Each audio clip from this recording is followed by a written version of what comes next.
Welcome. This is Signal.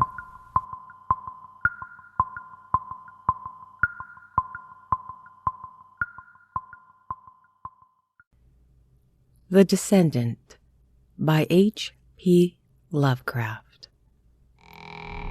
In London, there is a man who screams when the church bells ring. He lives alone with his streaked cat in Gray's Inn, and people call him harmlessly mad. His room is filled with books of the tamest, most puerile kind, and hour after hour he tries to lose himself in their feeble pages. All he seeks from life is not to think. For some reason, thought is very horrible to him, and anything that stirs the imagination he flees as a plague.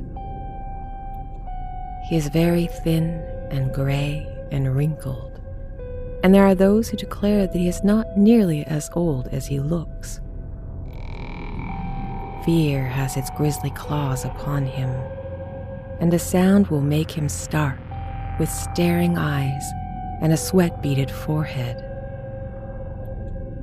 Friends and companions he shuns, for he wishes to answer no questions. Those who once knew him as a scholar, an aesthete, say it is very pitiful to see him now. He dropped them all years ago, and no one feels sure whether he left the country or merely sank from sight in some hidden byway. It is a decade now since he moved into Gray's Inn, and of where he had been, he would say nothing till the night young Williams brought the Necronomicon. Williams was a dreamer, and only 23, and when he moved into the ancient house, he felt a strangeness and a breath of cosmic wind about the gray, wizened man in the next room. He forced his friendship where old friends dared not force theirs, and marveled at the fright that sat upon this gaunt, haggard watcher and listener. For that the man always watched and listened, no one could doubt. He watched and listened with his mind more than his eyes and ears, and strove every moment to drown something in his ceaseless pouring of gay, insipid novels. When the church bells rang, he would stop his ears and scream, and the gray cat that dwelt with him would howl in unison, till the last peal died reverberating away. But try as Williams would, he could not make his neighbors speak of anything profound or hidden. The old man would not live up to his aspect and manner, and would feign a smile and a light tone, and prattle feverishly and frantically of cheerful trifles, his voice every moment rising and thickening, until at last it would split in a piping and incoherent falsetto.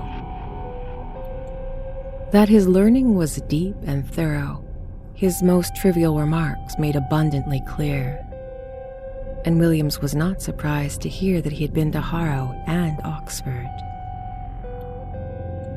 Later, it developed that he was none other than Lord Northam, of whose ancient hereditary castle on the Yorkshire coast so many odd things were told.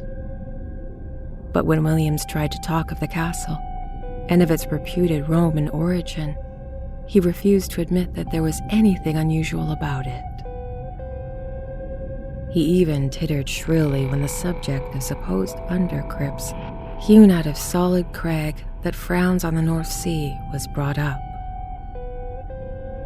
So matters went, till the night that Williams brought home the infamous Necronomicon of the mad Arab Abdul al-Hazred.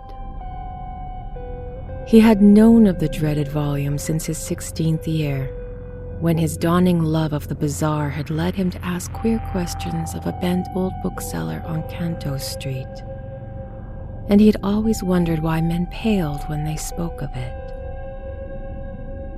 The bookseller told him that only 5 copies were known to have survived the shocked edicts of priests and lawgivers against it, and all of these were locked up with frightened care by the custodians, who had ventured to begin a reading of the hateful black letter. But now, at last, he had not only found an accessible copy, but had made it his own at a ludicrously low figure. It was at a shop in the squalid precincts of Clare Market, where he had often bought strange things before, and he almost fancied that the gnarled old Levite smiled amidst the tangles of beard as the great discovery was made. The bulky leather cover with brass clasp had been so prominently visible, and the price so absurdly slight. The one glimpse he had had of the title was enough to send him into transports, and some of the diagrams set in the vague Latin text excited the tensest, most disquieting recollections in his brain. He felt it was highly necessary to get the ponderous thing home and begin deciphering it, and bore out of the shop with such precipitate haste that the old Jew chuckled disturbingly behind him. But when at last it was safe in his room, he found the combination of black letter and debased idiom too much for his powers as a linguist, and reluctantly called on his strange, frightened friend for help with the twisted, medieval Latin. Lord Northam was simpering inanities at his streaked cat, and started violently when the young man entered. When he saw the volume, he shuddered wildly and fainted altogether when Williams uttered the title. It was when he regained his senses that he told his story. He told his fantastic figment of madness in frantic whispers, lest his friend not be quick to burn the accursed book and give wide scattering to its ashes. There must, Lord Northam whispered, have been something wrong at the start, but it never would have come to a head had he not explored too far. He was the 19th Baron of a line whose beginnings went uncomfortably far back into the past. Unbelievably far, if vague tradition could be heeded, for there were family tales of a descendant of pre-Saxon times when a certain Gnaeus Gabinius Capito, military tribune in the 3rd Augustine Legion, then stationed in Librum in Roman Britain, had been summarily expelled from his command for participating in certain rites unconnected to any known religion. Gabinius had, the rumor ran, come upon a cliffside cavern where strange folk met together and made the elders sign in the dark. Strange folk whom the Britons knew not save in fear, and who were the last to survive from the great land in the west that had sunk, leaving only islands, with raths and circles and shrines, of which Stonehenge was the greatest. There was no certainty, of course, in the legend that Gabinius had built the impregnable fortress over the forbidden cave, and founded a line which the Pict and Saxon, Dane and Norman were powerless to obliterate, or in the tacit assumption that from this line sprang a bold companion and lieutenant of the Black Prince, whom Edward III created Baron of Northam.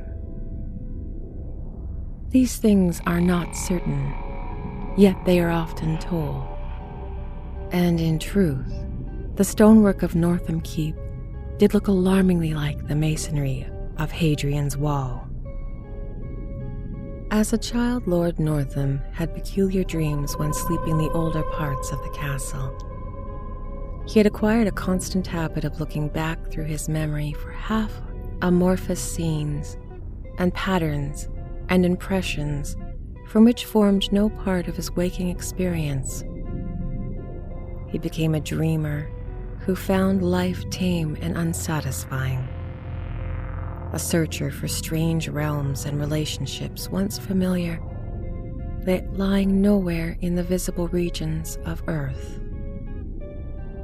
Filled with a feeling that our tangible world is an atom in the fabric of vast and ominous, and that unknown domains pass on and permeate the sphere of the known at every point, north them in youth and in manhood, drained in turn the fonts of former religion and occult mystery.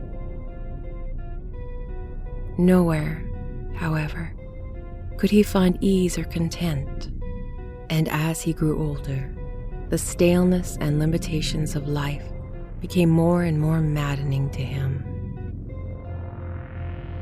During the 90s, he dabbled in Satanism, and at all times he devoured avidly any doctrine or theory which seemed to promise escape from those close vistas of science and the dully unvarying laws of nature.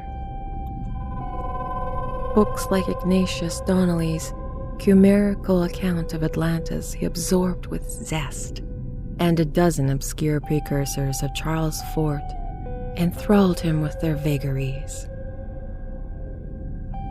He would travel leagues to follow up a furtive village tale of an abnormal wonder, and once went to the desert of Arabi to see a nameless city of faint report which no man has ever beheld.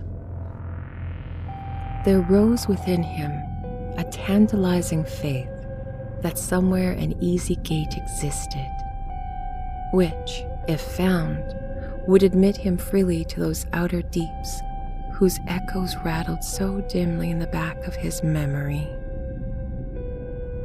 It might be in the visible world, and yet it might be only his mind and soul.